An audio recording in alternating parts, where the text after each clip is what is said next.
예수님의 지상명령을 이루면서 합시다. 옆 사람 오시면서요, 당신은 예수님을 믿는 사람입니다. 한 주간 살아가면서 나는 예수님 믿는 사람이에요. 나는 예수님 믿는 사람이에요. 우리 기육 청년도 나는 예수님 믿는 사람이에요. 우리 광현이도 나는 예수님 믿는 사람이에요. 할렐루야. 내가 어느 곳에 있든지 내가 누굴 만나든지 나는 예수님 믿는 사람입니다. 이 믿음의 아름다운 고백, 그러면 우리의 삶의 아름다운 변화와 능력과 하나님이 주시는 거룩한 축복이 함께하는 삶이 될 줄로 믿습니다. 지난주 우리는 영적 예배자가 사는 삶, 영적 예배자가 사는 삶, 우리가 영적 예배자가 되자고 사도 바울은 로마서 12장을 통해서 말합니다. 이 로마서 12장의 말씀 보니까 영적 예배자는 건 뭐냐? 내가 거룩한 산제물로 주님 앞에 드려진다는 거예요. 제물은 죽어야 합니다. 그래서 우리가 영적 예배자가 된다는 것은요, 나의 죽음입니다. 예배의 성공은 은혜 받는 게 아니에요. 예배의 성공은 내가 죽어지면 됩니다. 할렐루야.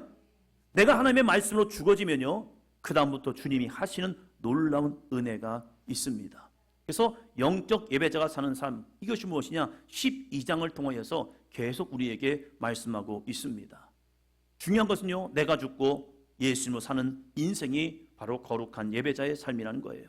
그래서 내가 좋아하고 기뻐하는 삶을 사는 것이 아니라 하나님께서 기뻐하시는 삶의 선택, 이 선택을 하며 살아가는 거예요. 그래서 우리가 선택의 기준 3가지를 말씀을 드렸죠. 선택의 기준 3가지 같이 합니다. 시작. 하나님의 선하시고 기뻐하시고 온전하신 뜻. 다시 한번 합니다. 시작. 하나님의 선하시고 기뻐하시고 온전하신 뜻. 자, 다시 한번 합니다. 시작. 하나님의 선하시고 기뻐하시고 온전하신 뜻.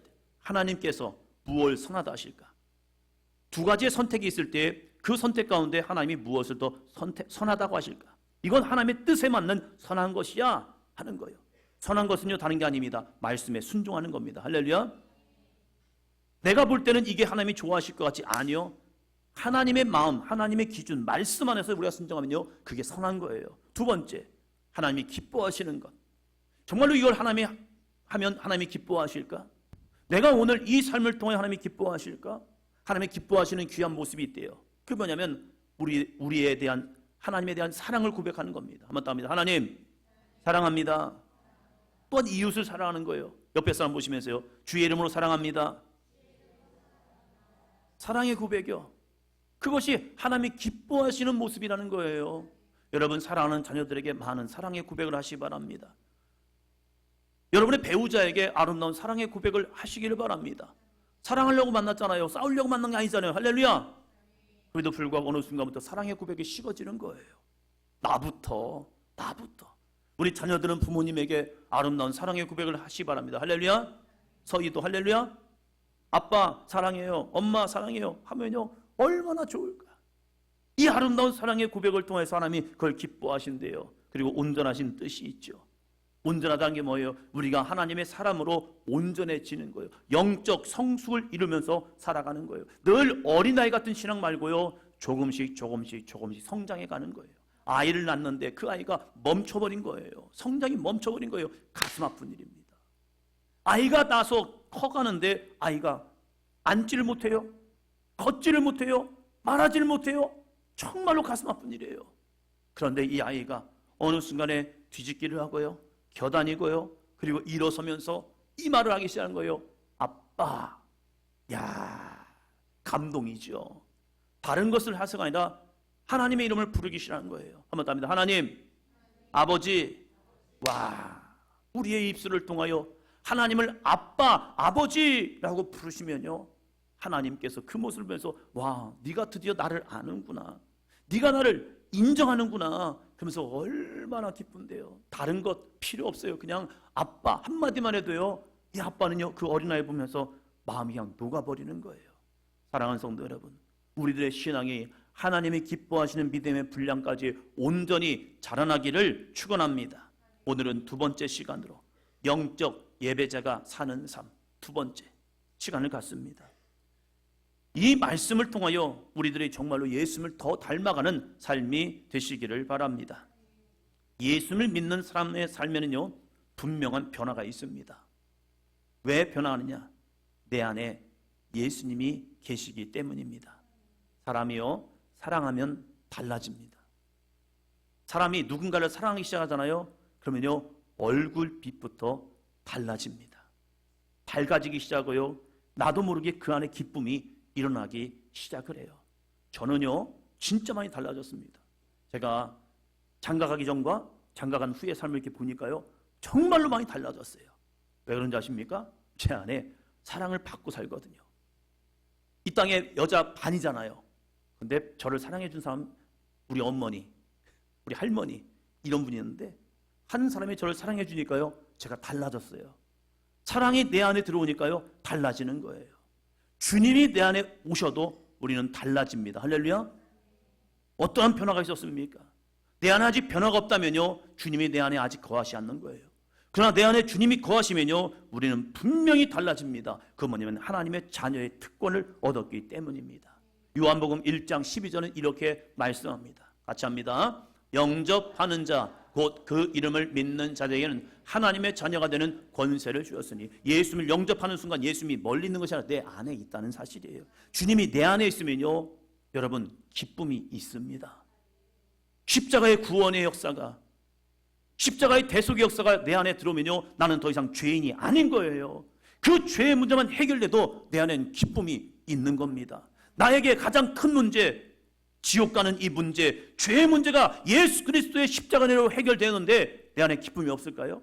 구원의 기쁨이 우리에게 충만하기를 주의 이름으로 축원합니다.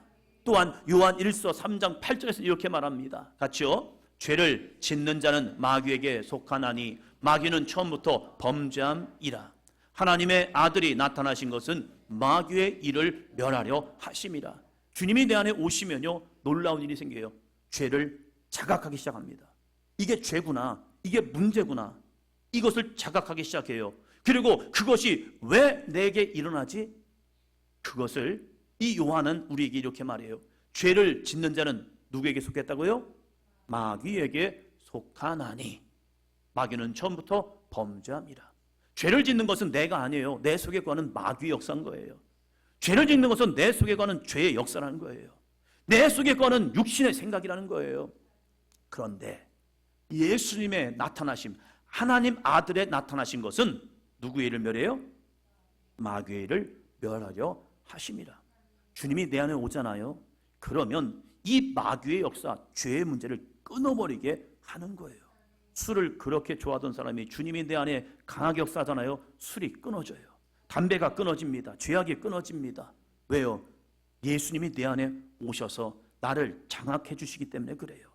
내 마음에 감동을 주시기 때문에 그래요. 혈기 많은 사람이요, 온유한 자가 됩니다. 왜요? 온유한 자는 복이 있나니 주님이 말씀하거든요. 내 혈기가 내가 아니라 내 속에 거는 악한 사단마귀가 주는 이 요동침이라는 거예요. 내 마음에 요동치게 하는 이 사단마귀가 예수 그리스도의 오심으로, 나타나심으로 마귀의 일을 멸하는 거예요. 그래서 예수 믿는 사람들은요, 온유한 자가 됩니다. 옆 사람 보시면서요, 당신은 온유한 자입니다. 우리는 온유한 자가 되는 거예요. 왜요? 주님이 내 안에 계시기 때문입니다. 마귀와 우리는 이 죄의 문제를 싸워야 합니다. 마귀와 싸울 수 있는 것은 다른 것이 아니라 내 안에 예수 이름의 권세가 있고 하나님의 말씀이 있기 때문입니다. 여러분, 악한 생각이 오면요, 예수 그리스도 이름으로 선포하시기 바랍니다. 내 오는 악한 생각들아, 나사렛 예수의 이름으로 너희 떠나갈지어다. 우리 은수가 게임에 빠져있단 말이에요. 게임에 빠지다가 이 게임을 계속 하고 싶은데 이걸 끊고 싶은 거예요. 그럴 때 우리는 뭐라고 말합니까? 내 안에 계신 예수님, 내 안에 이 게임을 계속 하고 싶은 마음은 떠나갈지어다. 할렐루야. 그리고 기도의 마음으로 달려가는 거죠. 주님, 내가 주님을 믿습니다. 내가 주님 안에 거하기 원합니다 하면서 싸워 승리하는 거예요. 바울은 로마서 말씀을 통하여서 영적 예배자가 사는 삶에 대해서 계속 말씀을 하고 있습니다. 여러분 12장을 쭉 읽어보면요, 맞아, 예배자가 어떻게 살아가는가, 이것을 우리에게 증거하고 있다는 사실이에요. 예수님을 떠난 사람들은 자신의 감정에 충실하라고 말합니다. 왜요? 이 감정은 내 감정이기 때문에 그래요. 그래서 감정이 원하는 대로 생각하고 말하고 행동해라고 말합니다. 이제는 세상이 완전히 뒤죽박죽 돼버렸어요. 여러분, 한번 기회 되시면 미국 청문회 하는 걸 한번 보세요. 미국이 우리보다 빠르기 때문에 그래요. 좋게 빠른 것이 아니라 나쁘게 빨리 진행되고 있어요. 미국 청문회에서 이 동성연애자들 데려다가 청문회를 하는데요, 이들에게 질문하는 거예요. 질문을 하는데 무슨 질문하냐? 동성연애자들 그리고 이 차별금지법을 얘기하는 그들에게 잘 생각해봐라. 당신이 오늘 마음이 나는 여성의 마음을 갖고 싶어. 그래서 남자가 나 오늘 여성입니다 하면요, 이 사회는요 차별을 금지하기 때문에 오늘 여성인 거예요. 오늘 여자인 거예요. 겉모습은 남자예요 그냥. 그런데 오늘 내 감정이 여자이고 싶은 거예요. 그래서 나 오늘 여자야 하면 이 사람은 여자인 거예요. 근데 내일 또 마음이 변했어요. 마음이 변해가지고 나 오늘 남자로 살고 싶네. 왜? 나 남자니까. 그래서 너 오늘 남자야 하면요, 그 사람은 오늘 남자인 거예요. 시시각각 내 감정에 원하는 대로 그냥 내 성별을 바꿀 수 있어요. 여러분, 존엄사 그리고 이 죽음에 대한 선택도 마찬가지예요. 생명은 하나님께 있습니다. 할렐루야. 그런데 어느 순간요, 이 존엄사, 조력 죽음, 이것도 감정적으로는 이해할 수 있어요. 왜? 그러면 그 사람이 한 시간 한 시간 살아가는 것, 매 순간을 살아가는 것이 고통 속에 있기 때문에 이 고통 가운데 있는 것보다 죽음을 선택하게 해주는 것이 좋지 않겠습니까? 그렇죠. 인간적인 감정과 생각으로는 그럴 수 있어요. 그래서 그 사람이 죽기 원하는 시간 속에서 그 사람이 죽을 수 있도록 도와주는 것도 그 사람의 선택을 존중하는 겁니다 하면서요, 이제 자신의 죽음에 대한 선택도 이 사회는 인정하자라고 말합니다. 이것이 나에게 주어진 특권이다라고 말해요. 여러분, 감정적으로 하면 어떠합니까? 성경은 감정적으로 행동한 첫 번째 사람이 있습니다. 그게 누굽니까? 가인입니다. 가인은 자신의 감정에 충실했습니다. 그래서 동생을 죽이고 싶은 마음이 있어가지고 동생 아벨을 돌로 쳐 죽여버립니다. 왜요? 감정대로 행동하여 얻은 것은 죄라는 거예요. 이 사회에 또다시 하나의 사건이 일어났죠. 여자친구가 대화하다가 너무 기분이 나빠서 자신의 감정이 확 상해버린 거예요. 감정이 확 상해보니까 나와 아무런 상관이 없는 한 여자아이를 그냥 처참하게 죽여버리는 거예요. 왜요? 자신의 감정이 충실한 거예요. 그 감정을 요동치게 하는 게 뭔데요? 사단, 마귀라는 사실이에요. 여러분, 우리는 감정대로 살아가는 게 아니에요. 성경은 우리에게 예수 그리스도처럼 살아가라고 말씀하고 있습니다. 왜요? 우리는 예수님을 인하여서 거듭난 다시 태어난 사람이란 거예요. 그래서 너희들이 그리스도 안에 있으면 새로운 피조물이 되었다. 그 피조물이 된 우리들은 그리스도와 함께 살아가는 존재가 되라라고 말씀하고 있습니다. 그러면 어떤 사람이 그리스도인입니까? 그리스도인은요, 끊임없이 한번 따합니다. 나는 죽고 예수님으로 사는 사람입니다. 사도 바울이 고백했던 것처럼 나는 날마다 죽노라. 나는 죽고 내 안에 예수님이 살기 원합니다. 내 생각은 죽고 주의 말씀이 있기로 합니다. 내 감정은 죽어지고 주님의 뜻 가운데 순종할 수 있는 사람이 되기를 원합니다. 그러면서 이제 영적 예배자가 사는 삶 구체적으로 우리에게 보여주고 있습니다. 14절 볼까요? 너희를 박해하는 자를 축복하라. 축복하고 저주하지 말라. 세상은 나를 박해하는 자, 힘들게 하고 어렵게 하는 사람에게 어떻게 해서든지 갚아야 속이 시원합니다. 내가 싸워서 이길 수 없다면 뒤에서 뭐라도 해야죠? 내가 싸워서 그 사람을 이길 수 없어요. 말빨이 져요. 힘도 약해요. 근데 그 사람이 나를 괴롭혀요. 그러면 우리는 뒤에서 뭐 해야죠? 네? 씹는다고 이렇게 지근지근 욕을 해야죠. 그래서 내 감정은 풀어내어야 속이 시원하다 그래요. 더 글로리라는 그 드라마가 있었죠. 학폭을 당하던 아이가 성장하여서 어느 순간에 학폭 피해자가 그들의 자기를 힘들게 했던 사람들을 다 갚는 거예요. 그 모습을 통해서 사람들은 야, 통쾌하다라고 말합니다. 그게 세상에 잊힐 수 있습니다. 그러나 주님은 그렇지 않습니다. 주님은 우리에게 이렇게 말씀해요. 14절이요. 너희를 박해하는 자를 축복하라. 축복하고 저주하지 말라. 저도 그래요. 요즘 우리 감리교회에서 성가가 있었습니다. 성가가 있는데 제가 좋아하는 목사님도 나오셨고 제가 별로 안 좋아하는 목사님도 나오셨어요. 이 두 분이 다 나오셨어요. 한 분은 서울에서 한 분은 경기도에서 나왔는데 제 아내와 함께 차를 타고 가면서 이런 대화를 했습니다. 이분은 떨어져야 해. 떨어져야 해. 이분은 돼야 해. 됐으면 좋겠다. 이렇게 얘기를 했어요. 근데 결과가 나왔어요. 제가 좋아하는 분은 떨어졌어요. 제가 별로 안 좋아하는 분은 돼버린 거예요. 그러니까 속이 좀 그렇더라고요. 이게 아닌데. 근데 오늘 말씀을 준비하면서 제 안에 또다시 찾는 거예요. 그렇지. 너희를 박해하는 자를 뭐 하래요? 축복하래요. 축복하고 저주하지 말래요. 또 내 감정에 졌구나. 이 사자는 제 안에 아직 남아있는 이 쓴뿌리가 있나 봐요. 미워하지 말아야지. 축복해 줘야지. 사랑해 줘야지. 어느 순간에 잊었다라고 생각하는데 그 이름이 나올 때마다 볼 때마다 저도 모르게 이런 마음이 쑥쑥 올라와요. 올라온다고 감정대로 살아가는 것이 아니라 주님의 이름으로 그 감정을 뿌리 뽑아야 합니다. 언제까지요? 한번 더 합니다. 끝날 때까지. 할렐루야. 또 끄집어내는 거죠. 주님, 왜 이렇게 제 안에 나도 모르는 미움이 있습니까? 왜 저주합니까? 주님은 저에게 너희를 박해하는 자를 축복하라, 축복하고 저주하지 말라 했음에도 불구하고 왜 울까? 이 감정이 아직도 제 감정으로 살아가고 있기 때문에 그래요. 주님, 제 안에 있는 감정을 죽이게 하시고 예수님 닮게 하여 주시옵소서. 예수님 어떻게 기도하십니까?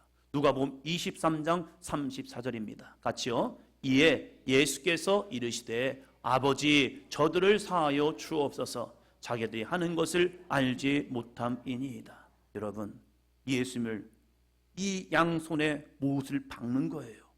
발에도 못을 박는 거예요. 여러분, 우리는 가시 하나만 찔려도 얼마나 아픈데요. 얼마나 아픈데요. 저는 아직도 주사 맞는 게 무서워요. 주사 하려고 하면 그냥 긴장이 돼요. 그냥 왜 그런지 모르겠어요. 이제는 커가지고 괜찮을만 할 텐데 어떤 분이 찔러주면 너무 감사해요. 진짜 안 아프게 찔러요. 근데 어떤 분이 찔러면요 따끔해요. 근데 이 마음 그래요. 자그만 바늘 하나 찔려도요 우리는 놀래고 아파한단 말이에요. 그런데 대못입니다. 이 못을 예수님의 양손에 박는 겁니다. 그 고통 얼마나 크셨을까. 자신의 발에 대못을 박는 겁니다. 얼마나 아프셨을까. 그런데 예수님은요 그 박해하는 자를 향해서 저주하는 것이 아니라 그들을 축복해 줍니다. 아버지 저들을 사하여 주옵소서. 자기들이 하는 것을 알지 못함이니이다. 같이 한번 해볼까요? 시작. 아버지 저들을 사하여 주옵소서. 자기들이 하는 것을 알지 못함이니이다. 제가 요즘 조금 좋아진 것은요 차 타고 가면서 좀 뭐라 안 하는 거 끼어들 수 있잖아요. 저도 잘 끼어들거든요. 그런데 잘못하면요 어느 순간 저도 모르게 욱하는 마음이 일어나요. 그래서 운전하다가 이거 나와요. 주여 아직도 저에게 이 마음이 있네요. 그럴 때 우리는 이렇게 기도하면 되겠죠. 한번 같이 합니다. 시작. 아버지 저들을 사하여 주옵소서. 자기들이 하는 것을 알지 못함이니이다. 우리들 이 마음 예수님의 마음으로 차기를 주의 이름으로 축원합니다. 여러분 이런 마음 넘어서서 또 주님이 원하시는 모습은 무엇인가 잘 생각해 보세요.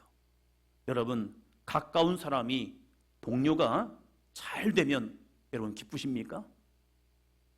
우리 학생들은 나랑 친한 친구가 좋은 성적 얻으면 여러분 정말로 함께 기뻐할 수 있습니까?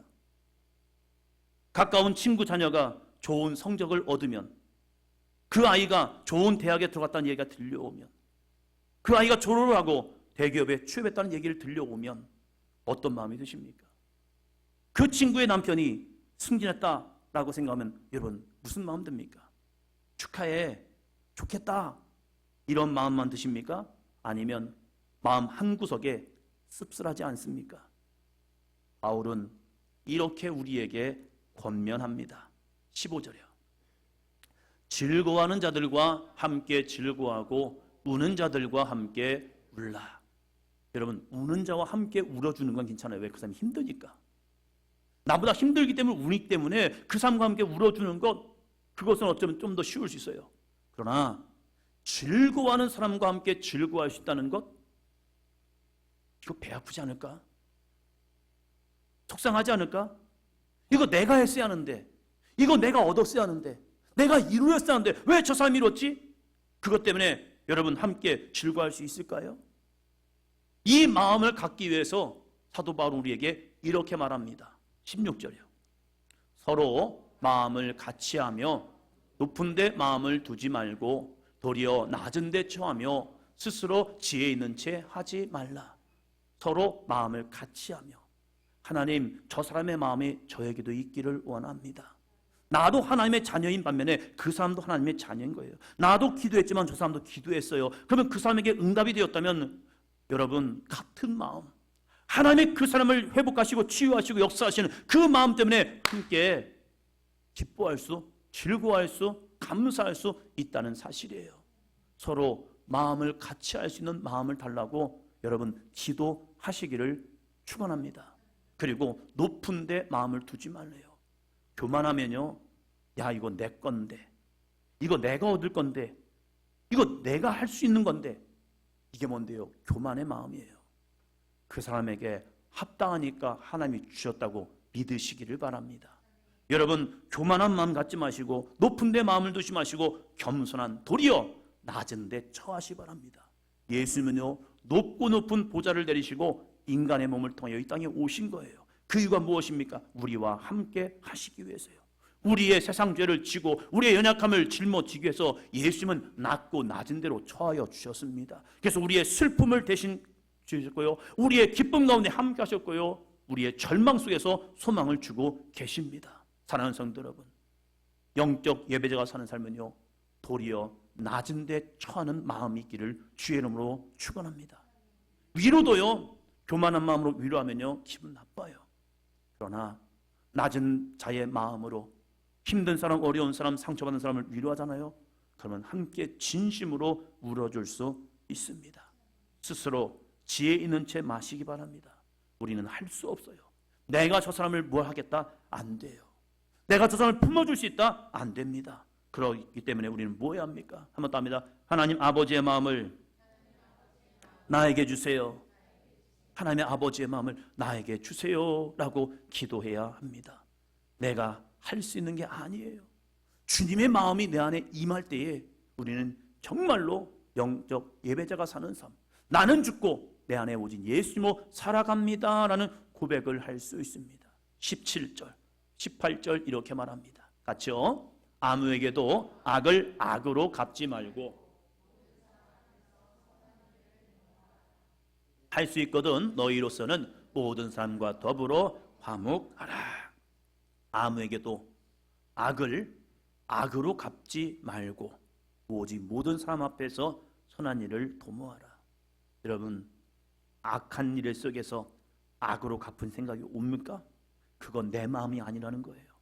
분명한 것은 그것이 사단이 내 마음에 주는 이 악한 생각들입니다. 사단에게 지지 않기를 바랍니다. 악에게 지지 않기를 바랍니다. 모든 사람 앞에서 선한 일을 도모하십시오. 무엇이 저 사람을 살리는 모습일까? 그래서 할 수 있거든 너희로서는 모든 사람과 더불어 뭐하라? 화목하라. 좋아하는 사람에게만, 나에게 잘해주는 사람에게만 화목한 것이 아니라 나에게 힘들게 하는 그 사람에게도 여러분 예수님의 사랑, 십자가의 은혜를 가지고 화목하시기를 바랍니다. 그럼 우리 억울한 자 생각하잖아요. 아니, 내가 그렇게 원수를 사랑해주고 나를 박해한 자에게 축복해주고, 아니 나에게 그 사람에게 베풀고 나눠주고 다 해주면 도대체 그 사람은 뭐예요?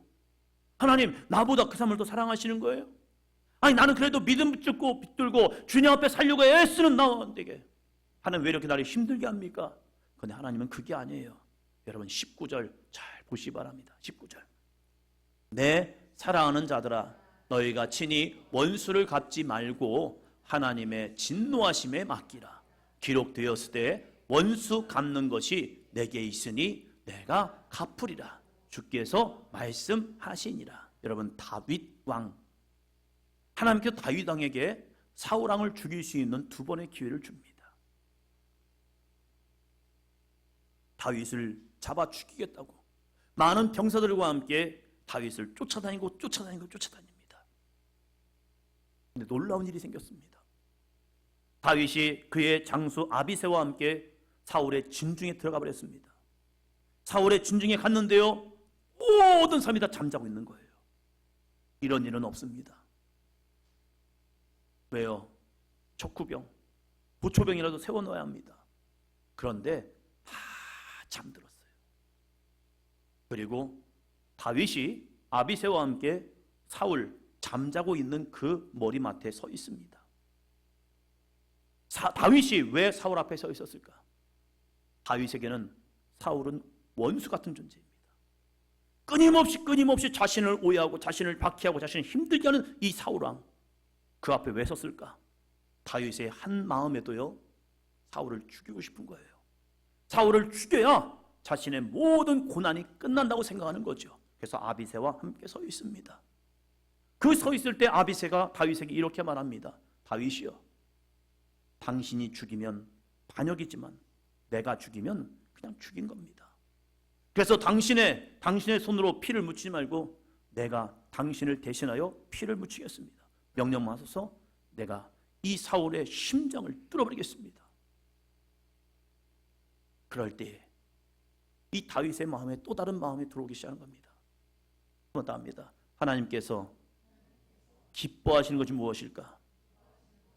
지금 다윗은 사울을 죽이려고 사울 잠자는 머리맡에 서 있단 말이에요. 이제 다윗이 아비새에게 죽여라고 말하면 이제 자신의 고난이 끝날 것 같은 거예요. 자신이 자신의 손으로 원수를 갚을 수 있는 시기가 된 거예요. 시간이 주어진 거예요. 환경이 주어진 거예요. 놀라운 은혜입니다. 그런데 그 한 마음에, 다윗의 마음속에 하나님이 무엇을 기뻐하실까?